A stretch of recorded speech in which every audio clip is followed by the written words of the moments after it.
ꯍꯧꯖꯤꯛꯀꯤ ꯃꯇꯝꯗ ꯏꯟꯇꯔꯅꯦꯠꯀꯤ ꯄꯋꯥꯔ ꯁꯤꯖꯤꯟꯅꯒꯗꯧꯅꯤ ꯑꯣꯐꯂꯥꯏꯟꯗ ꯑꯩ ꯑꯝꯇ ꯁꯤꯖꯤꯟꯅꯗꯦ ꯑꯗꯣ ꯑꯩꯗꯤ ꯑꯣꯚꯔꯅꯥꯏꯠ ꯁꯛꯁꯦꯁ ꯑꯣꯏꯒꯗꯕ ꯑꯩ ꯕꯤꯖꯤꯅꯦꯁ ꯁꯨꯛꯇꯥꯛ ꯇꯧꯋꯦ ꯀꯣ ꯑꯩ ꯇꯥꯛꯀꯦ ꯐꯥꯏꯅꯥꯟꯁꯤꯌꯦꯜ ꯃꯦꯅꯦꯖꯃꯦꯟꯠ ꯌꯥꯝꯅ ꯍꯩꯇ꯭ꯔꯒꯁꯨꯅꯦ ꯏꯟꯚꯦꯁꯠꯃꯦꯟꯠꯒꯤ ꯁ꯭ꯀꯤꯜꯁ ꯃꯆꯥ ꯃꯆꯥ ꯂꯥꯛꯏꯕ ꯄꯩꯁꯥ ꯈꯔꯁꯦ ꯑꯩ ꯀꯃꯥꯏꯅ ꯃꯦꯅꯦꯖ ꯇꯧꯒꯅꯤ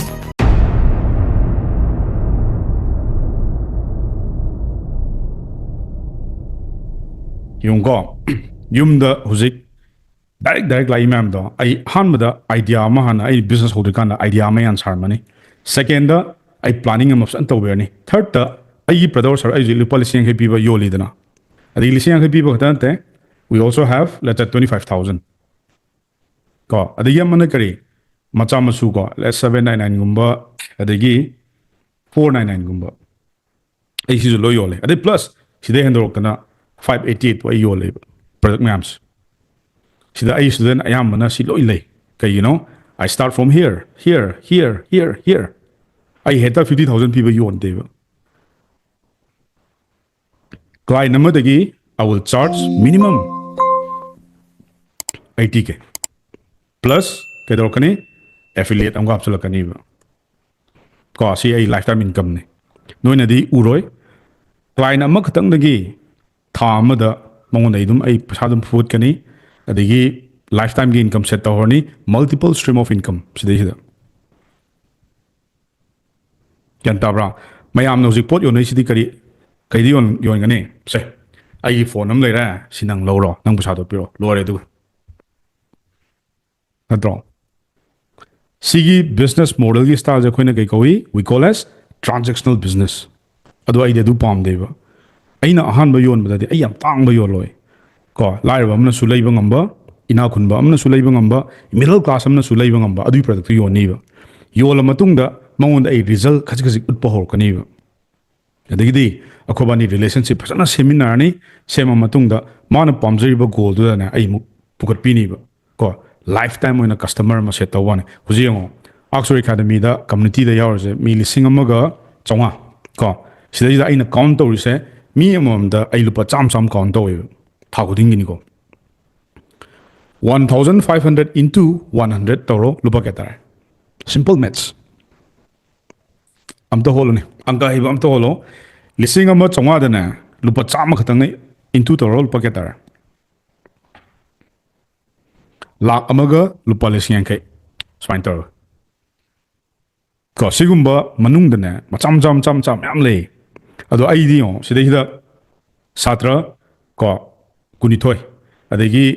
ꯁꯤꯒꯤ ꯁꯥꯇ꯭ꯔꯁꯤꯗ ꯑꯦꯔꯥꯎꯟ 350ꯃꯨꯛ ꯂꯩꯔꯝꯒꯅꯤ ꯃꯅꯤꯄꯨꯔꯗꯀꯣ ꯑꯗꯒꯤ ꯁꯤꯒꯤ ꯁꯥꯇ꯭ꯔꯁꯤꯗ 24ꯃꯨꯛ ꯂꯩꯔꯝꯒꯅꯤ ꯑꯗꯒꯤ ꯁꯤꯗꯩꯁꯤꯗ 200ꯃꯨꯛ ꯂꯩꯔꯝꯒꯅꯤ ꯁꯤꯗꯗꯤ ꯐꯅꯌꯥꯝ ꯌꯥꯝꯃꯦ ꯀꯣ ꯑꯦꯔꯥꯎꯟ 300 ꯃꯌꯥ ꯅꯠꯇ꯭ꯔ 200ꯃꯨꯛ ꯂꯩꯔꯝꯒꯅꯤ ꯌꯥꯝꯗ꯭ꯔꯥ ꯑꯩ ꯆꯍꯤ ꯑꯃꯈꯛꯇꯪ ꯃꯅꯤꯄꯨꯔꯗ ꯂꯥꯛꯇ ꯉꯥꯏꯔꯤ ꯀꯣ we already hit 72 lakhs in a year real profit ꯁꯤ ꯈꯛꯇꯅꯦ ꯑꯩꯅ ꯃꯅꯤꯄꯨꯔꯗ ꯃꯅꯤ ꯃꯦꯁꯤꯟ ꯑꯃ ꯊꯝꯕ ꯍꯥꯏꯇꯥꯔꯒꯗꯤ this is a simple way of building the machine ꯑꯗꯣ ꯃꯌꯥꯝꯅ ꯄꯩꯁꯥ ꯇꯥꯟꯕꯁꯦ ꯍꯣꯏ ꯑꯃꯔꯣꯝꯗꯗꯤ ꯍꯩꯔꯒꯗꯤ ꯌꯥꯝ ꯂꯥꯏ ꯀꯣ ꯈꯪꯗ꯭ꯔꯤꯁꯦ ꯑꯇꯩ ꯀꯩꯝ ꯅꯠꯇꯦ ꯂꯝꯕꯤꯗꯣ ꯈꯪꯗꯕ ꯅꯝꯕꯔ 1 ꯑꯥꯏꯗꯤꯌꯥ ꯐꯖꯕ ꯑꯃ ꯅꯪ ꯄꯨꯊꯣꯛ ꯇꯥꯔꯦ ꯍꯩꯇ꯭ꯔꯦ ꯑꯩ ꯇꯥꯛꯀꯦ second planning this is call strategy third ꯑꯩꯒꯤ ꯄ꯭ꯔꯗꯛꯁꯦ ꯀꯔꯝꯕ ꯄ꯭ꯔꯗꯛ ꯁꯥꯁꯤꯒꯦ ꯃꯤꯅ ꯌꯥꯝ ꯄꯥꯝꯒꯗꯕ ꯗꯤꯃꯥꯟ ꯂꯩꯕ ꯄ꯭ꯔꯗꯛ ꯃꯥꯔꯀꯦꯠꯇ ꯑꯗꯒꯤ ꯐꯣꯔꯠꯇ ꯑꯩ ꯃꯥꯔꯀꯦꯇꯤꯡ ꯍꯩꯇꯕ ꯁꯨꯡꯌꯥ ꯌꯥꯔꯣꯏ ꯐꯥꯏꯚꯇ ꯄ꯭ꯔꯣꯁꯄꯦꯛꯇꯤꯡ ꯂꯥꯛꯏꯕ ꯃꯤ ꯃꯌꯥꯝꯗꯣ ꯑꯩ ꯀ꯭ꯋꯥꯂꯤꯐꯥꯏꯠ ꯑꯣꯏꯕ ꯑꯃ ꯗꯔꯀꯥꯔ ꯑꯣꯏꯌꯦꯕ ꯑꯗꯒꯤ ꯅꯝꯕꯔ 6ꯇ ꯁꯦꯜꯁ ꯅꯝꯕꯔ 7ꯗ ꯃꯅꯤ ꯃꯦꯁꯤꯟ ꯁꯤꯁꯤꯅ ꯑꯩꯒꯤ ꯁꯤꯁꯇꯦꯝ ꯑꯣꯏꯅ ꯏꯟꯇꯔꯅꯦꯠꯁꯤꯗ ꯑꯩ ꯂꯣꯏ ꯆꯥꯏꯔ ꯊꯝꯃꯝꯃꯅꯤꯕ ꯁꯨꯃꯥꯏꯅ ꯀꯥꯏ ꯊꯝꯃꯝꯒꯅꯤ number 1 YouTube ꯅꯝꯕर 2 Instagram number 3 website number 4 Google Ads number 6 community number 7 Telegram number 8 WhatsApp ꯇ ꯑꯩꯈꯣꯏ ꯒ꯭ꯔꯨꯞ ꯀꯌꯥ ꯂꯩ ꯒ꯭ꯔꯨꯞ 3 ꯂꯩ ꯑꯗꯒꯤ ꯑꯃꯅ ꯂꯤꯗꯔꯁꯤꯞ ꯀꯥꯎꯟꯁꯤꯜꯗꯅ ꯁꯤꯅ ꯇꯣꯉꯥꯟꯂꯤꯀꯣ ꯁꯤꯅ ꯄ꯭रीमियमꯒꯤ ꯁꯤ ꯑꯩꯒꯤ ꯃꯦꯁꯤꯟ ꯉꯥꯛꯇꯅꯤ ꯄ꯭ꯂꯁ ꯏꯃꯦꯜ ꯄ꯭ꯂꯁ ꯅꯣꯏꯒꯤ ꯂꯤꯗꯁ ꯃꯌꯥꯝ ꯍꯧꯖꯤꯛꯐꯥꯎꯗ ꯑꯩꯅ ꯃꯅꯤꯄꯨꯔꯗ ꯂꯤꯗꯁ ꯂꯩꯔꯤꯁꯦ 6,000ꯃꯨꯛ ꯂꯩꯌꯦꯕ ꯀꯣ ꯑꯗꯒꯤ ꯁꯤ ꯃꯌꯥꯝꯁꯦ ꯑꯩꯒꯤ ꯃꯦꯁꯤꯟ ꯉꯥꯛꯇꯅꯦ ꯏꯟꯇꯔꯅꯦꯠꯇ ꯂꯣꯏ ꯊꯥꯗꯣꯛꯑꯝꯃꯤꯅꯤ ꯑꯗꯣ ꯑꯦꯕ꯭ꯔꯤꯗꯦ ꯁꯤ ꯃꯌꯥꯝꯁꯤꯗꯒꯤ ꯑꯩ ꯁꯦꯜꯁ ꯇꯧꯗꯕ ꯌꯥꯔꯣꯏꯕ ꯌꯨꯇ꯭ꯌꯨꯕꯇ ꯉꯁꯤ ꯂꯤꯗ ꯀꯌꯥ ꯂꯩ ꯄꯗ꯭ꯔꯛ ꯀꯣ ꯏꯟꯁꯇꯥꯒ꯭ꯔꯥꯝꯗ ꯃꯤ ꯀꯌꯥ ꯂꯩ ꯑꯗꯒꯤ ꯑꯩ ꯋꯦꯕꯁꯥꯏꯠꯇ ꯃꯤ ꯀꯌꯥ ꯂꯩ ꯋꯦꯕꯁꯥꯏꯠꯁꯤꯗ ꯑꯃꯒ ꯋꯥꯠꯂꯤ ꯂꯦꯟꯗꯤꯡ ꯄꯦꯖ ꯀꯣ ꯑꯗꯒꯤ ꯑꯃꯨꯛ ꯑꯩꯈꯣꯏꯒꯤ ꯑꯦꯐꯤꯂꯦꯠꯀꯤ ꯑꯥꯔꯃꯤ ꯍꯥꯏꯇꯥꯔꯦꯀꯣ ꯑꯩꯒꯤ ꯄꯥꯔꯠꯅꯔꯒꯩ ꯀꯣ ꯑꯩꯅ ꯍꯧꯖꯤꯛ ꯅꯧꯅ ꯁꯦꯝꯒꯠꯂꯛꯄ ꯁꯤꯗꯤ ꯈꯤꯇꯪ ꯂꯦꯇꯦꯁ ꯑꯣꯏ ꯀꯣ ꯁꯨꯃꯥꯏꯅ ꯊꯝꯃꯝ ꯇꯥꯔꯒꯗꯤ ꯅꯣꯡꯃꯗ ꯅꯪ ꯀꯃꯥꯏꯅ ꯄꯩꯁꯥ ꯇꯥꯟ ꯉꯝꯃꯣꯏꯗꯣꯏꯅꯣ ꯃꯌꯥꯝꯅ ꯇꯧꯅꯩꯁꯤꯗꯤ ꯀꯩꯅꯣ ꯗꯨꯀꯥꯟ ꯃꯆꯥ ꯑꯃ ꯐꯝꯖꯤꯜꯂꯅꯤ ꯄꯣꯠ ꯑꯃ ꯍꯥꯞꯆꯤꯜꯂꯅꯤ ꯃꯤ ꯂꯥꯛꯏ ꯂꯥꯛꯇꯦ ꯂꯣꯏꯔꯦ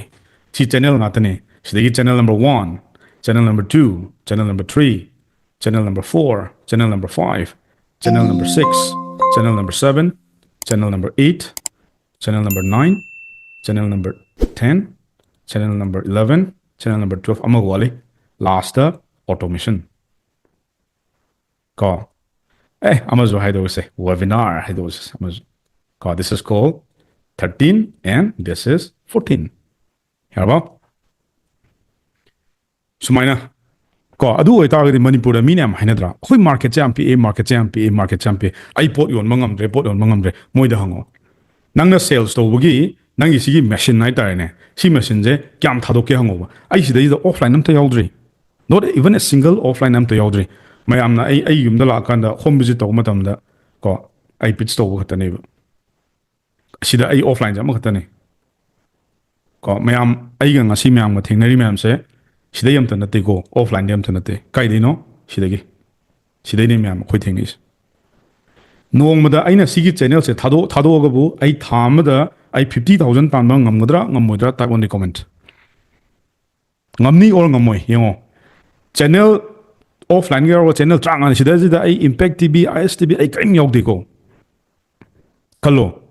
ꯃꯅꯤꯄꯨꯔꯗ ꯃꯥꯔꯀꯦꯠ ꯄꯤꯛ ꯇꯥꯔꯒꯁꯨ how many channels you have in order to sell your product or services this is the most important thing as an entrepreneur you have to understand this ꯅꯪꯒꯤ ꯄ꯭ꯔꯗꯛꯇꯣ ꯃꯁꯥ ꯃꯊꯟꯇꯅ ꯁꯣꯏꯅ ꯌꯣꯜꯂꯣꯏ ꯆꯦꯅꯦꯜ ꯃꯌꯥꯝꯗꯨꯗ ꯊꯥꯗꯣꯛꯄ ꯑꯃ ꯗꯔꯀꯥꯔ ꯇꯥꯏꯕ but you need a team in order to execute this you need a team prospecting ꯗꯨꯗ ꯅꯪ team ꯗꯔꯀꯥꯔ ꯇꯥꯏ ꯁꯦꯜꯁ ꯇꯧꯔꯛꯄ ꯃꯇꯝꯗ ꯅꯪ ꯇꯤꯝ ꯗꯔꯀꯥꯔ ꯇꯥꯏ ꯑꯩ ꯂꯣꯏ ꯉꯝꯃꯣꯏꯕ ꯑꯩꯗꯤ ꯅꯣꯏꯗ ꯍꯧꯖꯤꯛ ꯋꯦꯕꯤꯅꯥꯔ ꯉꯥꯏꯍꯥꯛ ꯇꯥꯛꯆꯕ ꯋꯥꯅꯤ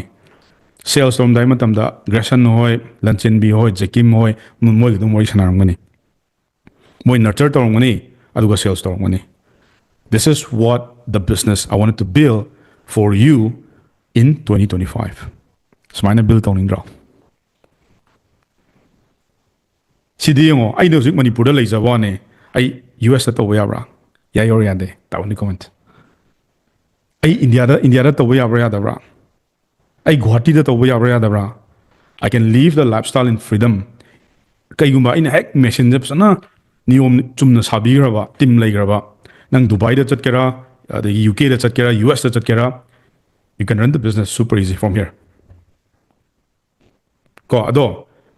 ꯅꯣꯡꯃꯗ ꯁꯤꯒꯨꯝꯕ ꯕꯤꯖꯤꯅꯦꯁ ꯕꯤꯜ ꯇꯧꯕ ꯌꯥꯔꯣꯏ overnight success ꯑꯝꯇ ꯂꯩꯔꯣꯏ it took me 8 years in order to build this business ꯃꯌꯥꯝꯅ ꯍꯧꯖꯤꯛ ꯌꯦꯡꯕꯤꯔꯤꯁꯤꯗꯤꯀꯣ ꯄꯪꯅꯨꯡꯗ ꯅꯨꯡꯉꯥꯏꯕ ꯃꯥꯟꯕ ꯋꯥꯅꯦ ꯑꯩ blood and sweats ꯁꯨꯃꯥꯏꯅ ꯁꯥꯒꯠꯅꯔꯛꯄ ꯍꯧꯔꯛꯄ ꯃꯇꯝꯗ ꯆꯍꯤ 9 ꯆꯪꯉꯦ my friend ꯑꯗꯨꯗ ꯁꯤꯗꯩꯗ 60 days challenge ꯌꯥꯎꯕꯤꯔꯤꯕ ꯃꯌꯥꯝꯗꯣ you guys are very very lucky ꯊꯥ 3 ꯃꯈꯥꯏꯗꯅꯦ ꯅꯪꯅ ꯁꯤꯒꯤ ꯕꯤꯖꯤꯅꯦꯁ ꯕꯤꯜ ꯇꯧꯗꯣꯏꯁꯦ ꯑꯗꯨꯒ ꯑꯥꯁꯨꯔꯒꯤꯗꯤ ꯀꯣ ꯑꯦꯅꯤ ꯅꯪꯅ ꯈꯪꯉꯛꯇ ꯃꯇꯝꯗ ꯑꯩꯈꯣꯏ ꯂꯥꯏꯐ ꯇꯥꯏꯝ ꯄꯤꯔꯤꯗꯨꯅꯦ ꯅꯪꯅ ꯉꯁꯤ ꯑꯩꯉꯣꯟꯗ ꯄꯩꯁా ꯊꯤꯖꯈ꯭ꯔꯤꯕ ꯀꯣ ꯅꯪꯅ ꯑꯦꯅꯤꯊꯤꯡ ꯈꯪꯗ꯭ꯔꯤꯕꯧꯇ ꯁꯤꯒꯤ ꯕꯤꯖꯤꯅꯦꯁ ꯃꯣꯗꯦꯜꯁꯤꯕꯨ ꯇꯥꯗ꯭ꯔꯤꯕꯧꯇꯅꯦ ꯀꯣ you can come and take my support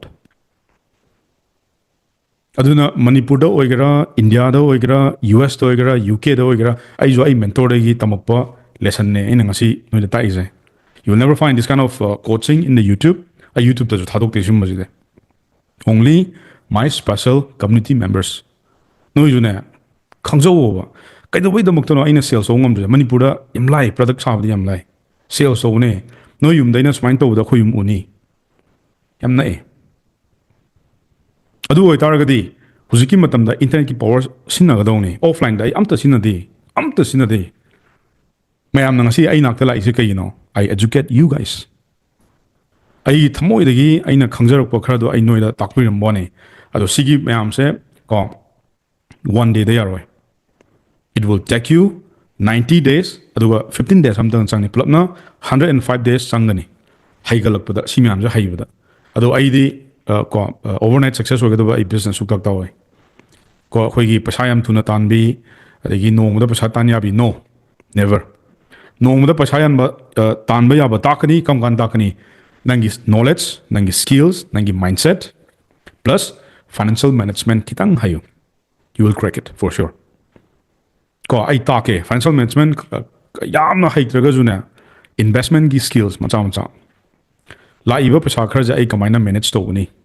ꯑꯩꯅ ꯇꯥꯜꯂꯤꯕ ꯄꯩꯁꯥꯁꯦ ꯂꯨꯄꯥ 100 ꯍꯥꯏꯔꯁꯦꯕ ꯀꯩꯗꯧꯅꯨꯡꯗ ꯂꯨꯄꯥ 50 ꯍꯦꯟꯅ ꯁꯤꯟꯅꯒꯅꯣ ꯁꯤ ꯂꯥꯏꯔꯤꯛꯇꯁꯨ ꯌꯥꯎꯕꯅꯤ ꯀꯣ ꯄꯥꯖꯧ ꯅꯣꯏ ꯑꯩꯈꯣꯏꯒꯤ ꯔꯣꯕꯔꯠ ꯀꯤꯌꯣꯁꯥꯀꯤ ꯀꯥꯏꯅ ꯅꯣꯏ ꯇꯥꯔꯝꯃꯅꯤ ꯔꯤꯆ ꯗꯦꯠ ꯄꯣꯔ ꯗꯦꯠꯇ ꯄꯥꯕ ꯌꯥꯎꯅꯔꯕꯣ